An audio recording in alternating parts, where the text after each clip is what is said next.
청와대와 법무부가 항명을 이유로 윤석열 검찰총장의 징계 절차를 밟기 시작했습니다.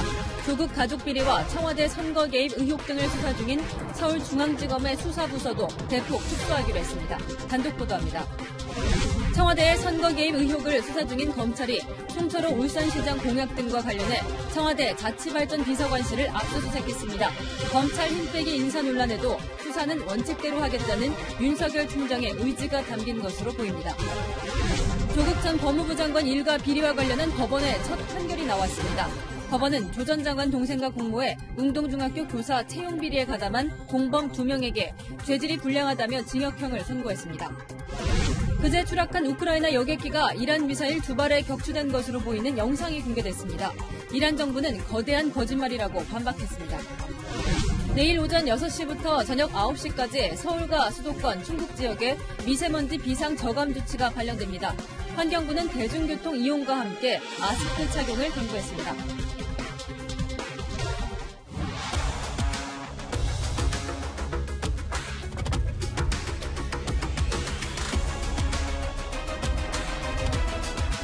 여러분 안녕하십니까? 뉴스A 동정민입니다. 법무부가 윤석열 검찰총장의 측근들을 모두 교체했는데 그게 끝이 아니었습니다. 이번엔 윤 총장을 직접 겨냥했습니다. 청와대와 법무부가 윤 총장에 대한 징계 절차에 착수한 것으로 확인됐습니다. 법무부 장관의 지시에 항명을 했다는 이유에서입니다. 김윤정 기자의 단독 보도로 첫 소식 시작합니다. 청와대와 법무부가 윤석열 검찰총장에 대한 징계 절차를 밟기 시작했습니다. 정부 관계자는 잘못한 것에 대한 책임은 물어야 한다면서 적용할 법 규정을 검토하는 중이라고 밝혔습니다. 윤 총장이 추미애 법무부 장관의 인사협의 요청을 거부한 게 검찰청법 위반이 될 수 있다는 겁니다. 앞서 추미애 법무부 장관은 윤 총장의 행동을 항명으로 규정했습니다. 검찰총장이 저의 명을 거역한 것입니다. 그 명을 거역한 게 아니고 그런 형식적인 의견 정치 절차를 내라라고 진행하려고 하니까. 이낙연 국무총리로부터 대응을 하라는 지시를 받은 추 장관은 어제 조두현 법무부 정책보좌관에게 지휘 감독 권한의 적절한 행사를 위해 징계 관련 법령을 찾아두라는 문자 메시지를 보냈습니다. 법무부는 감찰을 진행해 윤 총장의 잘못을 가려내고 필요시 징계까지 하겠다는 계획입니다. 검찰총장의 임기는 2년으로 규정돼 있지만 법무부 감찰을 통해 비위 사실이 확인되면 검사징계법에 따라 해임도 가능합니다. 더불어민주당은 윤석열 징계에 힘을 보탰습니다. 검찰의 항명은 그냥 넘길 수 있는 일이 아닌 것 같습니다. 검찰은 항명할 것이 아니라 순명해야 합니다. 그것이 공직자의 사명입니다. 민주당은 다음 주 중으로 검경 수사권 조정안도 처리해 검찰을 더 압박할 예정입니다. 채널A 뉴스 김윤정입니다.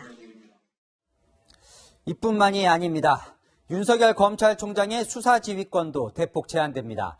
법무부가 검찰의 직접 수사 부서를 거의 반으로 줄이는 직제 개편안을 마련한 것으로 확인됐습니다. 윤 총장의 힘을 빼기 위해 추미애 장관이 준비 중인 여러 계획들, 최주연 기자가 보도합니다. 법무부가 마련한 검찰 직제 개편안의 초점은 직접 수사 축소에 맞춰졌습니다. 우선 조국 전 법무부 장관 일가 비리를 파헤쳤던 서울중앙지검 반부패 수사부와 울산시 선거 개입 의혹 사건을 수사 중인 공공수사부를 각각 4개, 3개에서 2개로 축소하겠다는 겁니다. 강력부, 외사부 등 인지수사가 가능한 검찰 내 부서들도 모두 폐지해 형사부로 전환할 계획입니다. 문재인 정부 들어 신설된 조세범죄조사부와 과학기술범죄수사부도 폐지 대상입니다. 서울 남부지검의 증권범죄합동수사단 역시 문을 닫을 가능성이 높습니다. 올해도 검찰 안팎의 여건은 결코 쉽지 않을 것입니다. 여러분의 정당한 소신을 끝까지 지켜드리겠습니다. 세월호 특별수사단, 김학의 특별수사단처럼 검찰총장이 주요 사건 이슈에 따라 탄력적으로 조직에 운영하던 별도 수사단 구성에도 제약이 걸렸습니다. 추미애 법무부 장관은 오늘 검찰이 직제에 없는 수사 조직을 설치할 경우 사전 승인을 받으라고 대검찰청에 특별 지시를 내린 데 따른 겁니다. 그제 인사를 통해 이른바 윤석열 사단이라고 불린 고위 간부들을 1차로 수사 일선에서 배제한 데 이어 예고됐던 수사팀 교체 수순에 앞서 검찰이 갖고 있던 직접 수사권을 아예 빼앗는 조치에 나선 것이라는 분석도 나옵니다. 법조계 안팎에서는 권력형 비리에 맞서온 검찰 힘빼기가 자칫 사회자정력 축소로 이어질 수 있다는 우려도 나옵니다. 채널A 뉴스 최주현입니다. 이렇게 청와대와 법무부, 여당은 전방위로 윤석열 검찰총장을 압박하고 있지만 윤 총장과 참모들은 내 자리에서 할 일 하겠다는 말을 지키는 모습입니다. 오늘은 기습 인사로 떠나는 윤석열 사단의 공식 해산일이었습니다. 겉으로 보기에는 차분한 검찰의 속마음은 어떤지 권솔 기자가 취재했습니다. 경기 과천시 법무부 청사에 도착한 버스에서 대검찰청 간부들이 줄줄이 내립니다. 박찬호 공공형사부장, 한동훈 반부패 강력부장 등 이번 검찰 인사에서 좌천성 발령을 받은 이른바 윤석열 사단이 인사권자인 추미애 법무부 장관에게 신고를 하러 온 겁니다. 신고를 운송해서 그게 말씀드립니다. 추 장관은 이들에게 모두 축하의 말씀을 드린다며 각자의 위치에서 최대한 역량을 발휘해 줄 걸 기대한다고 말했습니다. 신고를 마친 대검 간부들은 다시 대검찰청으로 돌아와 윤석열 검찰총장이 주관하는 전출식에 참석했습니다.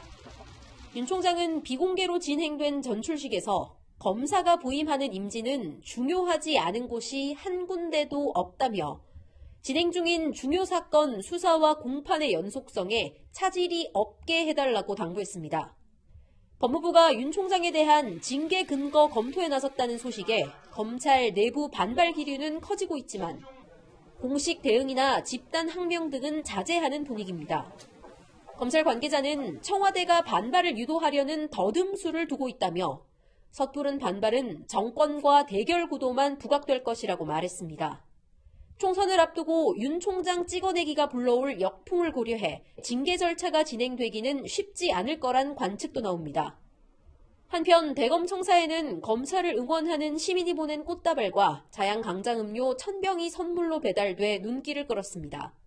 채널A 뉴스 권솔입니다.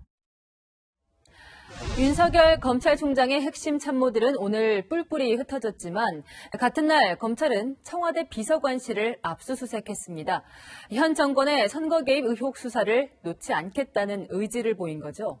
이번엔 청와대 자치발전 비서관실이 대상이었는데 어떤 의혹 때문인지는 이동재 기자가 단독 취재했습니다. 검찰 고위 간부 인사로 윤석열 검찰총장의 핵심 참모들이 떠나는 날 검찰은 청와대를 직접 겨냥했습니다. 어제 대통령직 속 국가균형발전위원회 사무실에 이어 대통령의 지역 공약을 상시 관리하는 청와대 자치발전 비서관실도 압수수색한 겁니다. 문재인 정부 출범 뒤 청와대에 대한 네 번째 압수수색입니다. 검찰은 자치발전 비서관실에서 근무했던 장완석 전 선임행정관 등이 송철호 울산시장의 선거 공약 설계에 깊이 관여한 것으로 보고 있습니다. 채널A 취재를 종합하면 송병기 울산시 부시장의 업무 수첩에선 송철호 직함의 필요, 청와대의 요청 등의 문구가 기재된 것으로 파악됐는데 한 달 뒤 송 시장은 근거 규정에도 없던 국가균형발전위 고문으로 위촉됐습니다. 검찰은 청와대가 규정에도 없는 자리를 만들어주고 공공병원 설립 등 송 시장의 공약까지 챙긴 것으로 보고 있습니다. 하지만 오늘 압수수색 과정에서 청와대 측이 검찰 측에 이미 제출한 자료는 없는 것으로 알려졌습니다. 청와대 측은 검찰이 압수에 필요한 서류를 특정하지 않은 영장을 가져왔다고 주장하며 보여주기식 수사라고 비난했습니다. 검찰 고위 간부 인사 직후 진행된 압수수색은 수사는 수사대로 한다는 윤석열 검찰총장의 입장이 반영된 것으로 관측됩니다. 검찰 관계자는 윤 총장이 곧이어 단행될 중간 간부 인사를 앞두고 어떻게든 수사를 이어가려는 강한 의지를 드러낸 것이라고 설명했습니다. 채널A 뉴스 이동재입니다. 앞서 보셨듯이 추미애 법무부 장관이 윤석열 검찰총장이 내 명령을 거역했다 이런 말을 했죠. 여기에 대해 야당이 조선시대냐 총장에게 사약도 내려라 이런 비판을 했습니다. 거센 야권의 반발 분위기는 강병규 기자가 전해드립니다. 독재완성 검찰학살 문재인 정권 규탄한다! 규탄한다! 규탄한다! 규탄한다! 자유한국당이 검찰학살 피켓과 현수막을 들고 청와대 앞을 찾았습니다. 윤석열 검찰총장이 항명했다고 주장한 추미애 장관을 비판했습니다. 이게 무슨 이교시대입니까? 그래서 산주역을 멸하고 문주 처참하고 사약을 내리겠다는 말씀입니까? 법무부 장관도 장관, 검찰총장도 장관급이에요. 추 장관에게 직접 항의하겠다며 법무부도 찾아갔지만 만나지는 못했습니다. 국회에서는 더불어민주당 의원들이 불참한 반쪽짜리 법제사법위원회가 열렸습니다. 한국당 의원들은 살아있는 권력 수사를 당부했던 대통령의 위선이 드러났다고 집중 성토했고 대통령의 대국민 사과도 요구했습니다. 청와대를 겨누고 있다. 그 하나만으로 윤석열이 정치검찰이다. 정치를 하고 있다. 이 얼마나 이율배반적이고 위선적인 대통령의 태도입니까? 안 입고 오면 나가라고 노골적으로 압박하는 것을 보면 정말 후한무치도 이런 후한무치가 있을 수 없습니다. 추 장관에 대한 탄핵소추안과 수사방해 의혹 국정조사 요구서도 국회에 제출했습니다. 장관에 대한 탄핵소추안은 재적의원 3분의 1의 발의와 재적의원 과반수 찬성이 있어야 합니다. 한국당 의원만으로는 발의만 가능할 뿐입니다. 채널A 뉴스 강병규입니다. 네, 윤석열 검찰총장은 도대체 어떻게 되는 걸까요? 정치부 노은지 차장과 함께 짚어보겠습니다. 네, 결국 윤 총장에 대한 징계 절차가 시작이 되나 본데요. 이게 징계 사유가 장관이 인사협의를 하러 오라고 했는데 안 왔다 이거잖아요. 이게 사유가 됩니까? 네, 일단 청와대와 법무부는 된다고 보고 있는데요. 바로 이 조항 때문입니다. 검찰청법 제34조 1항에는 법무부 장관이 검찰총장의 의견을 들어서 검사의 보직을 대통령에게 제청한다 이렇게 되어 있거든요. 윤석열 총장이 마땅히 해야 할 의무를 하지 않은 거니까 감찰을 거쳐서 징계하겠다는 거죠. 그런데 인사협의가 이루어지지 못한 과정을 두고는 추 장관과 윤 총장의 얘기가 조금 다릅니다. 추 장관은 여러 번 오라고 했지만 윤 총장이 명을 거역했다 이렇게 말을 하는데 윤 총장은 항명이 아니라 내 의사가 어차피 반영되지 않을 거니까 권한을 포기한 거다 이렇게 얘기할 수 있을 겁니다. 네, 감찰 과정에서 논란이 될 것 같아요. 그런데 검찰총장에 대한 법무부의 감찰 자체가 이례적이잖아요. 그게 또 조국 전 장관이 만든 규정이 처음 적용되는 사례다 이런 얘기가 있습니다. 네, 그렇습니다. 조국 전 장관이 10월쯤에 2차 검찰개혁안을 내놨는데 검찰에 대한 법무부의 감찰권 강화가 핵심이었습니다. 법무부의 감찰 사유를 확대하고 검사가 감찰관이 될 수 없도록 법무부의 훈령 자체를 바꿨는데요. 그 첫 대상자가 윤석열 총장이 될 수 있는 겁니다. 네, 그 징계를 하게 된다면 법무부의 징계위원회에서 하게 되는데 그 징계위원회 구성 자체도 윤 총장에게 불리하다면서요? 네, 그렇습니다. 절차를 좀 살펴보면 검찰총장에 대한 징계 청구는 우선 법무부 장관이 할 수 있고요.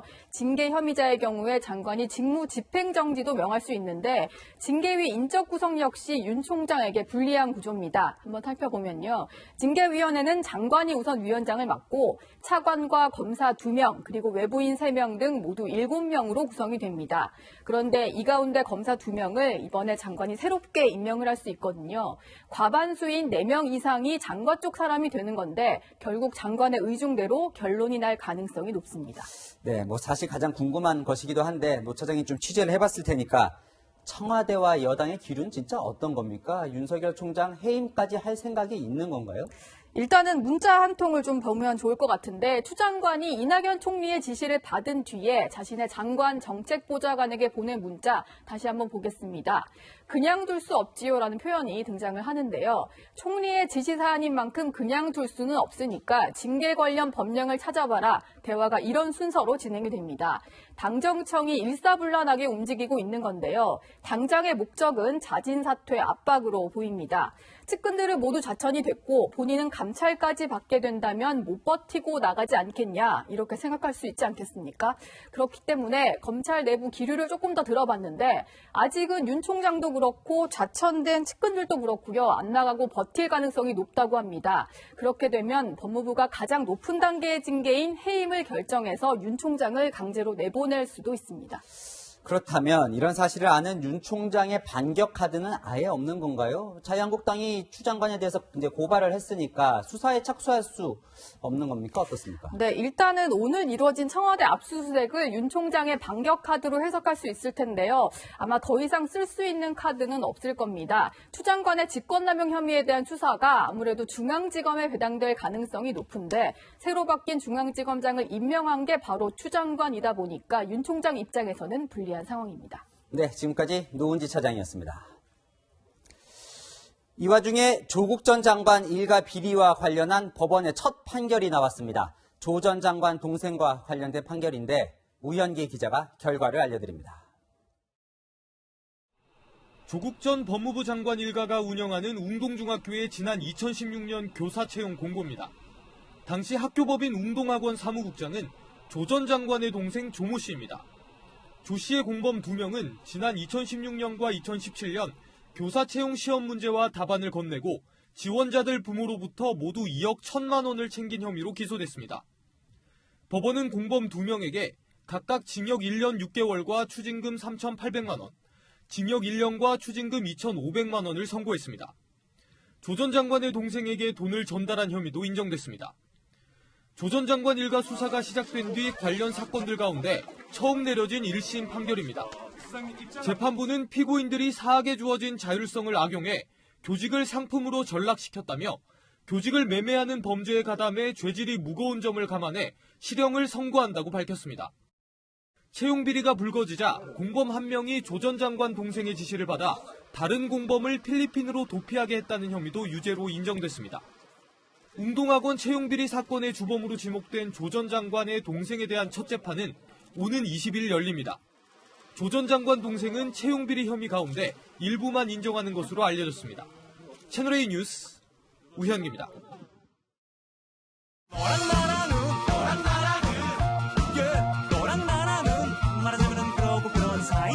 네, 여랑야랑 시작합니다. 이재명 기자 시작할까요? 네, 적폐 총량의 법칙 이렇게 제목을 달았습니다. 이 말은 진중권 전 교수가 한 얘기인데요. 어떤 정권이 들어서든 적폐 총량에는 변함이 없다 이런 얘기입니다.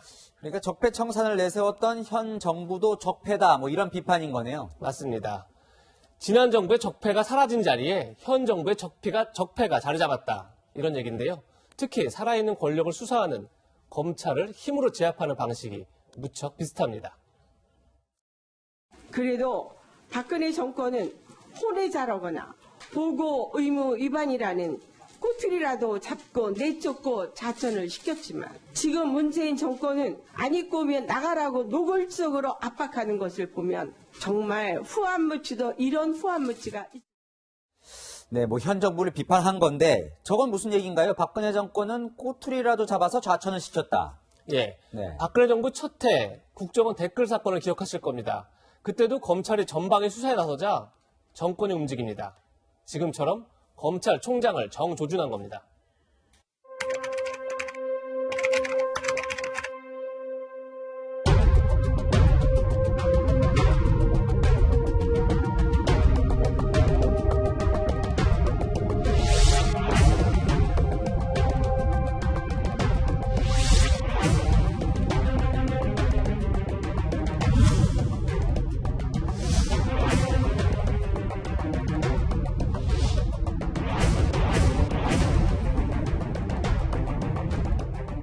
정의를 반드시 이기는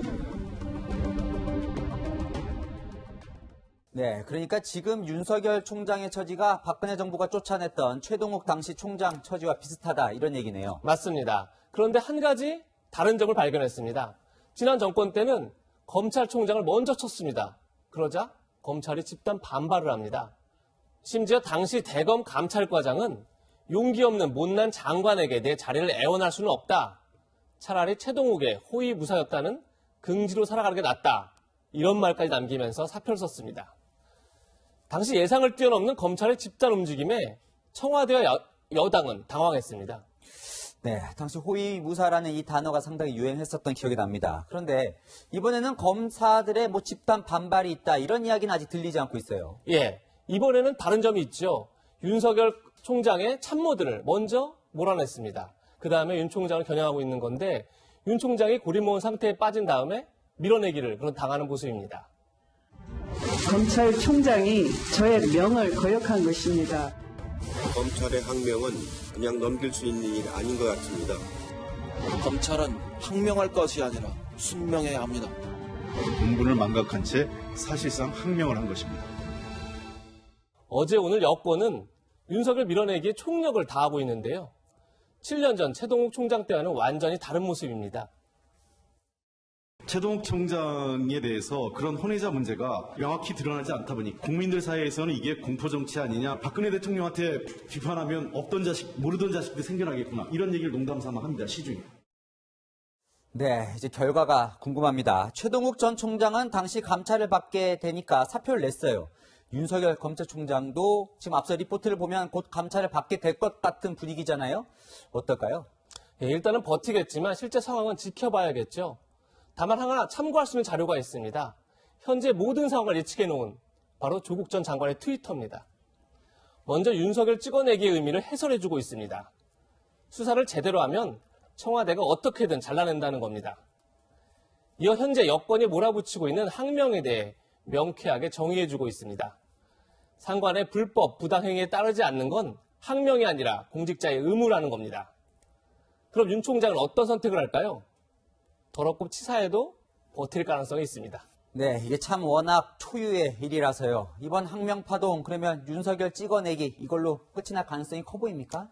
사실 항명파동 과거 정부에서도 종종 있었습니다. 기억하실지 모르겠지만 2015년 1월 국회 운영위에서 김영한 당시 민정수석의 출석을 요구합니다. 김기춘 대통령 비서실장도 출석을 약속했는데 김영한 민정수석이 끝내 이를 거부합니다. 초유의 항명 사태에 당시 문재인 의원은 긴급 성명을 냈습니다. 대통령의 사과와 비서실장의 사퇴를 요구한 겁니다. 실제 김기춘 비서실장은 항명 사태에 책임을 지고 한 달 뒤에 물러납니다. 항명 사태가 나면 늘 상관이 공동 책임을 지기 마련이죠. 오늘의 한마디는 국가기강 붕괴 책임은 누가 지나, 이렇게 정했습니다. 네, 다음 한 주도 이 이슈는 계속 이어질 것 같습니다. 지금까지 야랑야랑이었습니다. 구독자 수만 명이 있는 유명 유튜버가 자기가 사는 아파트 엘리베이터에서 괴한에게 흉기로 공격을 당했습니다. 엘리베이터 CCTV에 스프레이까지 뿌린 걸로 봐서 계획했을 가능성이 높아 보입니다. 박건영 기자입니다. 고급 아파트 단지에 경찰차 석 대가 들어갑니다. 잠시 뒤 구급차도 뒤따라갑니다. 귀가하던 30대 남성이 아파트 엘리베이터에서 크게 다친 겁니다. 모자와 마스크로 얼굴을 가린 괴한 2명은 남성의 손목에 수갑을 채우고 흉기를 휘두른 뒤 달아났습니다. 사건이 벌어진 아파트는 비밀번호를 입력하거나 거주자가 열어주지 않으면 들어갈 수 없는 구조.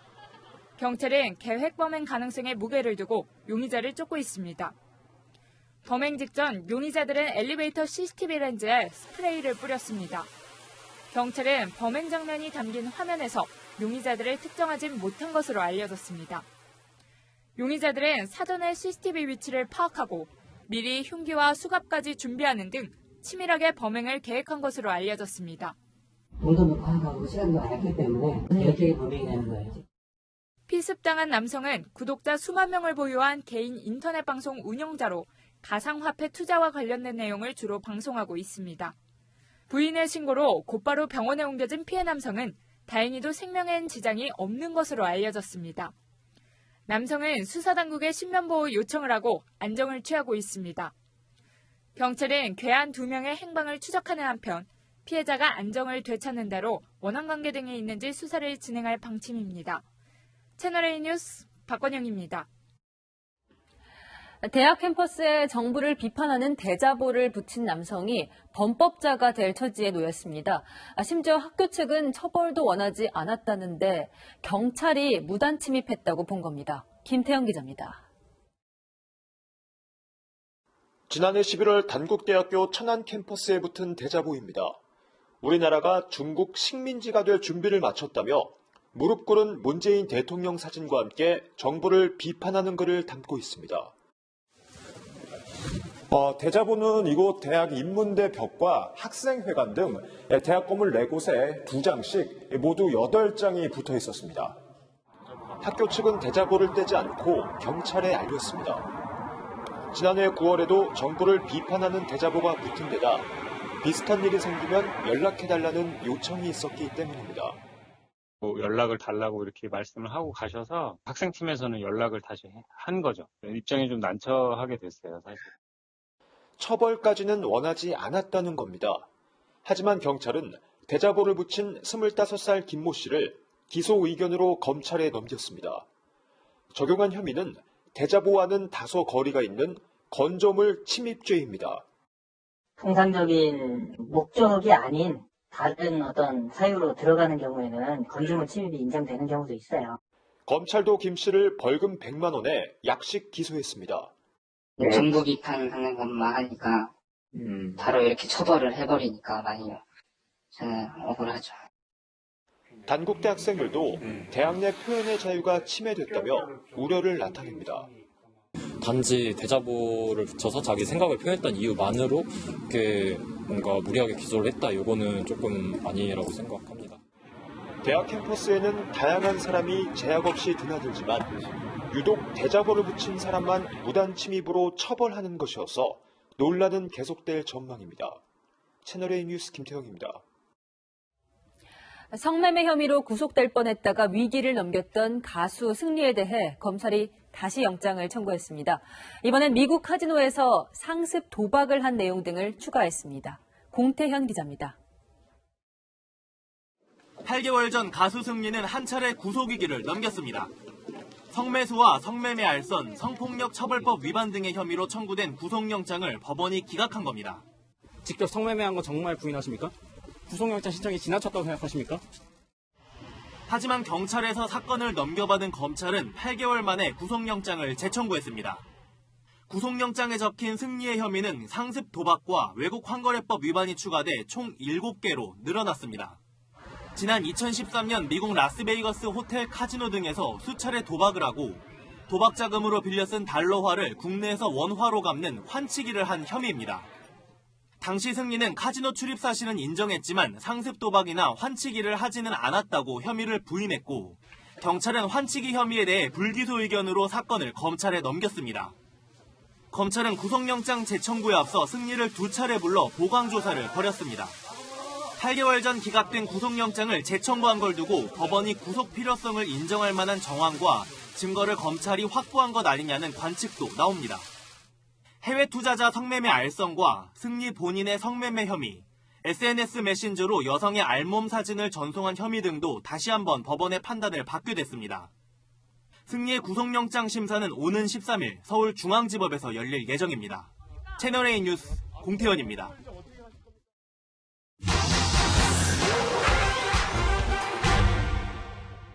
사실만 짚어드리는 팩트맨입니다. 배우 주진모 씨 등 일부 연예인의 휴대전화가 해킹돼 경찰이 수사에 나섰죠. 앞서 여러 할리우드 스타들도 휴대전화 속 사생활을 유출하겠다는 해커의 협박으로 곤혹을 치렀는데요. There was a website that was set up threatening to release naked photographs of me.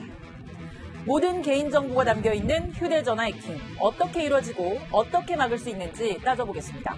먼저 휴대전화 해킹, 이 실상을 들여다보면 사진과 연락처, 메시지 등을 저장해두는 클라우드에서 유출되는 경우가 대부분인데요. 클라우드가 생소해서 가입 여부조차 모르는 분들 많으신데 제 휴대전화로 설명해드리겠습니다. 이 휴대전화 설정에 들어가면 계정 및 백업에 이어서 클라우드 창이 뜨는데요. 로그인되어 있다면 이미 휴대전화 계정으로 클라우드를 이용하고 있다는 뜻입니다.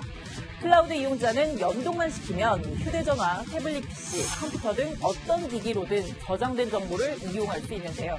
특히 휴대전화 교체나 분실 시에도 클라우드로 손쉽게 저장된 정보들을 복원할 수 있습니다. 이런 경우엔 유용하지만 한 번 해킹되면 유출에 따른 위험 부담도 큰데요. 클라우드 속 개인정보 지키려면 이용하지 않는 게 최선일까요?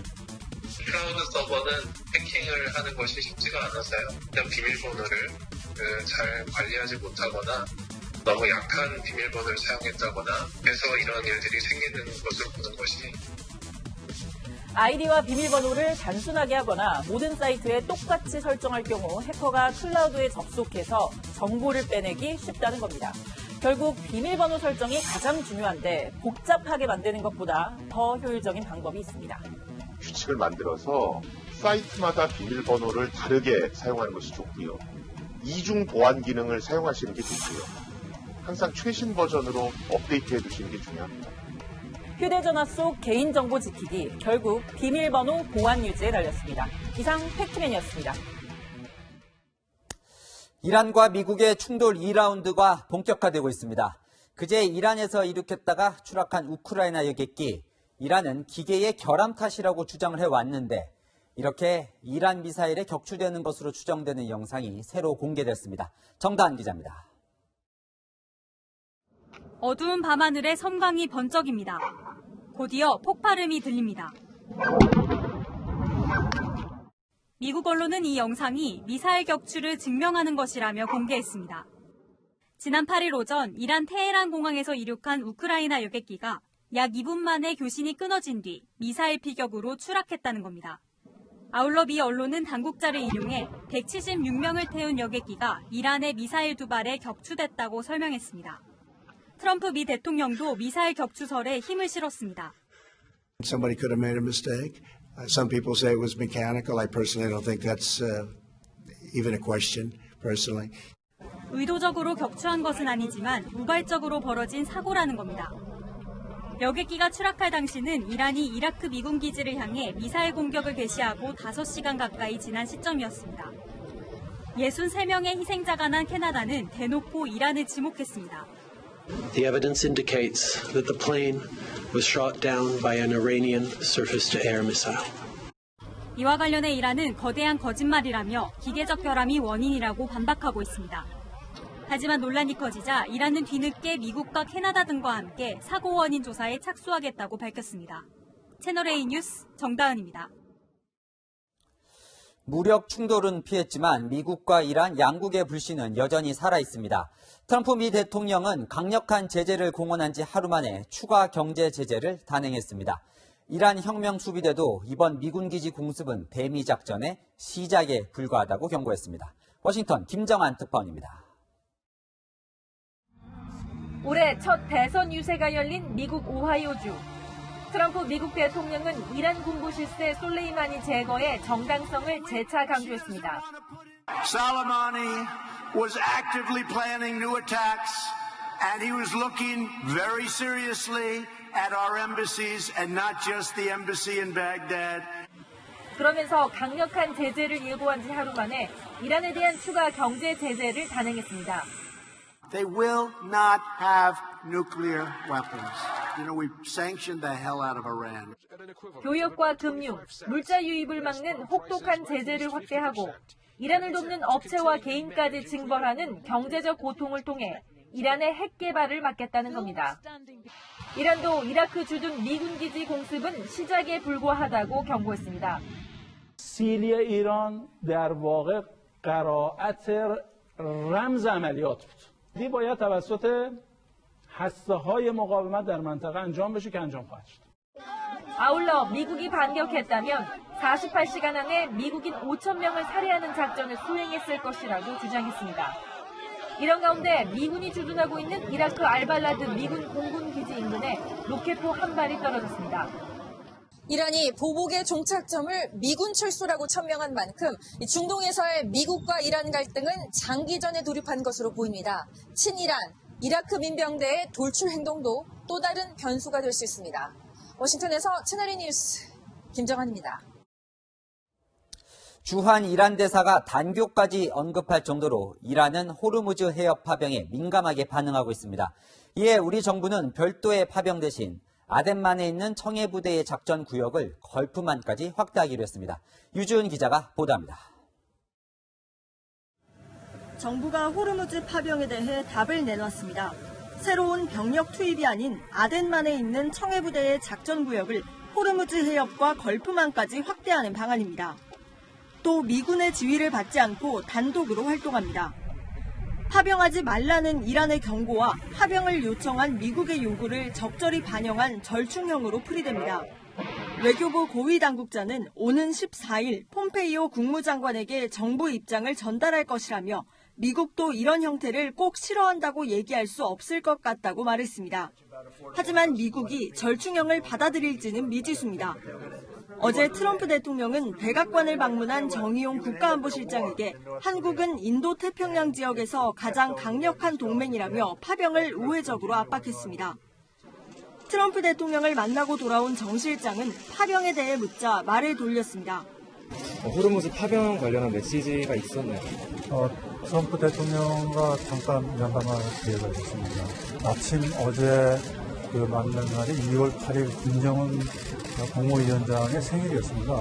덕담을 하면서 그 메시지를 우리 문 대통령께서 김정은 위원장께 꼭 좀 전달해 줬으면 좋겠다. 호르무즈 파병을 둘러싼 한미 간 신경전은 당분간 계속될 전망입니다. 채널A 뉴스 유주은입니다. 서울에서 1순위로 청약을 넣을 수 있는 청약 통장 가입자는 300만 명이 넘는다고 합니다.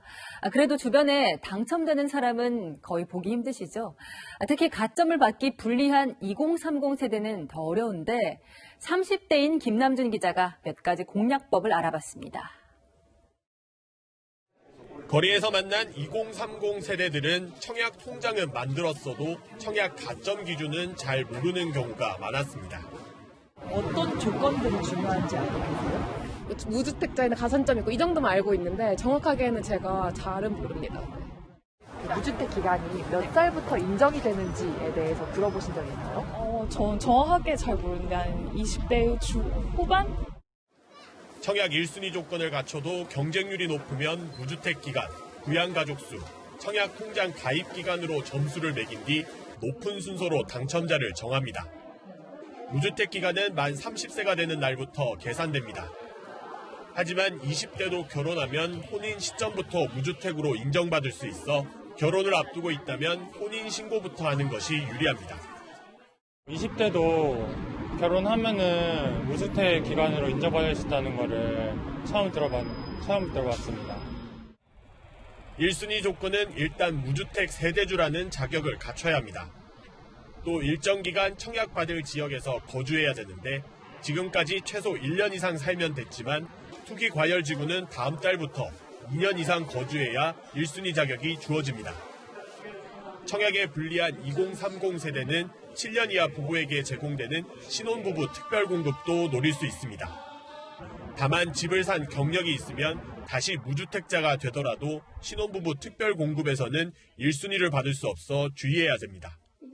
채널A 뉴스 김남준입니다. 서울 종로의 6차선 도로 가장자리에는 빨간색 길 자전거 전용 도로가 있습니다. 그동안 말도 많고 탈도 많았는데 2년 만에 도로 폐쇄가 검토되고 있습니다. 어떻게 된 일인지 정현우 기자가 취재했습니다. 오토바이가 빠른 속도로 내달립니다.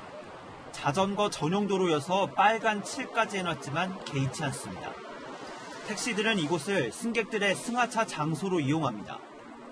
서울시는 지난 2018년 4월 종로에서 동대문까지 2.6km 구간에 자전거 전용 도로를 만들었습니다. 하지만 자전거는 거의 보이지 않습니다. 제가 종로 자전거 전용 도로에 서 있어 봤는데요. 30분 동안 지나간 자전거는 단 5대뿐이었습니다.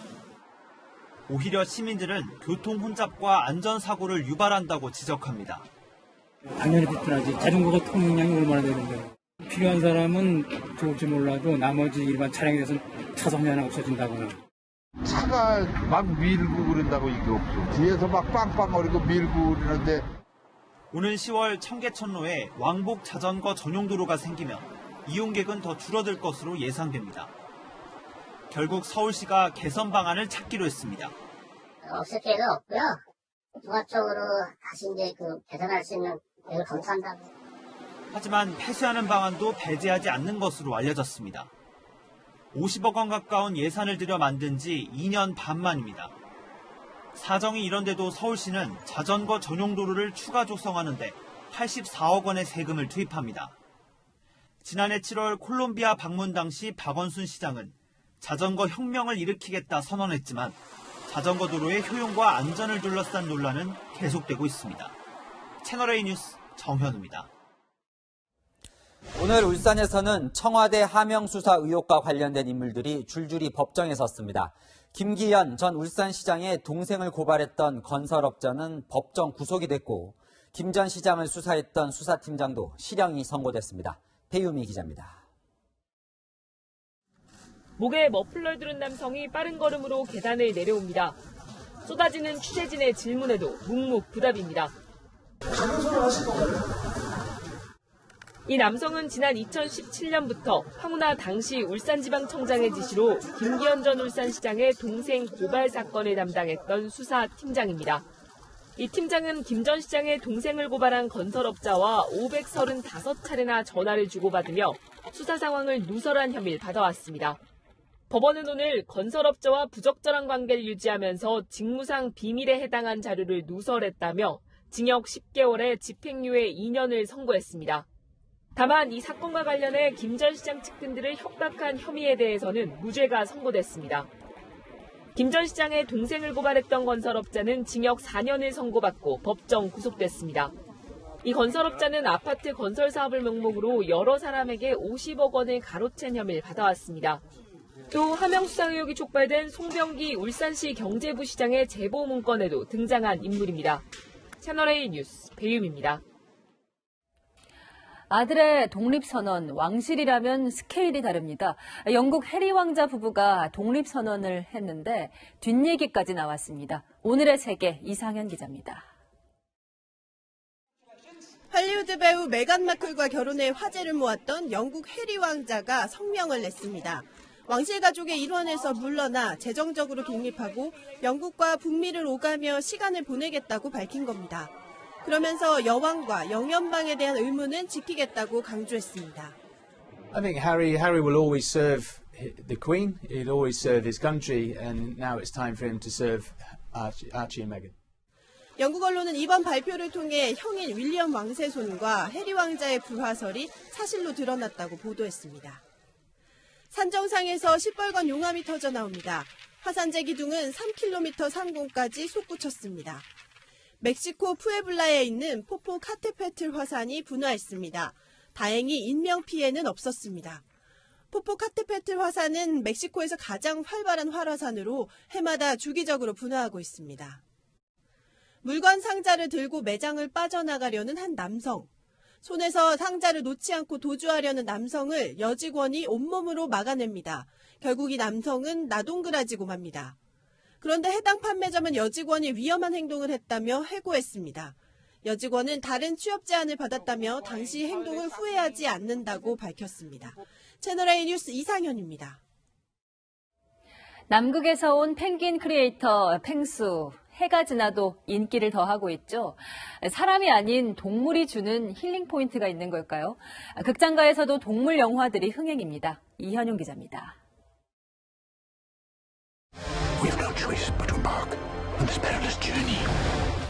아이언맨 슈트를 벗은 로버트 다우니 주니어가 동물과 말이 통하는 수의사로 변신했습니다. 주인공이 고릴라, 앵무새 등 동물 친구들과 모험을 떠나는 이 영화는 이틀째 박스오피스 1위를 차지했습니다. 강아지 키우는데 동물도 좋아하시는 분들, 애완동물 키우시는 분들은 꼭 보셨으면 좋겠어요. 영화 속에 등장하는 기린탈 모형인데요. 동물을 소재로 한 한국 영화들도 이렇게 소품을 전시하며 개봉을 앞두고 관객들의 호기심을 자극하고 있습니다. 동물한테 그러면 안 돼? 사람한테 그러면 안 돼? 15일 개봉하는 이 영화는 폐장 위기의 동물원을 구하기 위해 직원들이 동물 탈을 쓰고 위장 근무를 한다는 기발한 설정의 코미디입니다. 그 곰 탈이 다른 동물들 탈도 마찬가지인데 참 묘한 게 한 가지 얼굴인데 각도에 따라서 그리고 상황에 따라서 이렇게 다 다른 표정으로 느껴지게끔 감정이 드러나게 돼 있더라고요. 또 다른 영화에선 교통사고를 당한 뒤 동물들과 대화하는 능력이 생긴 국정원 요원이 등장합니다.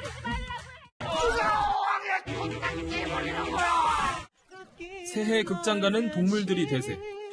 애니메이션으로밖에 좀 표현할 수 없었던 그 동물들 털이라든가 동물의 모습을 이제는 실사로 거의 완벽하게 구현할 수 있게 됨에 따라서 반려동물 인구 1000만 시대 동물과 교감하는 영화가 전성기를 맞고 있습니다. 채널A 뉴스 이현용입니다. 이번 주말도 매서운 겨울 추위는 없겠습니다. 보통 이맘때 서울 아침 기온이 영하 6도 가까이 내려가는데요. 주말 내내 평년 기온을 웃돌겠습니다. 추위 걱정은 없지만 미세먼지가 문제인데요. 주말 상황은 더 나빠집니다. 내일 오전 중국발 스모그가 추가로 유입돼 제주를 제외한 전국에서 먼지 농도가 나쁨 수준 나타내겠고요. 수도권과 충청 지역은 낮에 일시적으로 매우 나쁜 단계까지 오르겠습니다. 이에 따라서 내일 수도권과 충북에는 오전 6시부터 밤 9시까지 미세먼지 비상 저감 조치가 시행됩니다. 가급적이면 대중교통을 이용하고 보건용 마스크를 반드시 착용하셔야겠습니다. 일요일에도 많은 지역에 고농도 미세먼지가 이어지고요. 미세먼지는 월요일에는 해소될 전망입니다. 내일 내륙지방은 가끔 구름 많겠고 제주도에는 5mm 안팎의 비가, 제주 산간에는 1에서 5cm의 눈이 내려 쌓이겠습니다. 해안가 지역에서도 빗방울이 떨어지거나 눈이 날릴 수 있겠습니다. 1월 하순까지도 평년보다 높은 기온 보이면서 겨울답지 않은 날씨가 이어지겠습니다. 날은 갈수록 건조해지겠습니다. 날씨였습니다. 그래도 서민에겐 그림의 떡. 부산 해운대 랜드마크 LCT 85층에서 큰 유리창이 떨어졌다는 기사에 이런 댓글이 달렸습니다. 사람은 안 다쳤지만 깨진 유리창이 인도를 덮쳐서 큰일 날 뻔했습니다. 겨울에도 이 정도인데 여름 태풍이 오면 더 큰일이겠다는 반응이 대부분 많았습니다.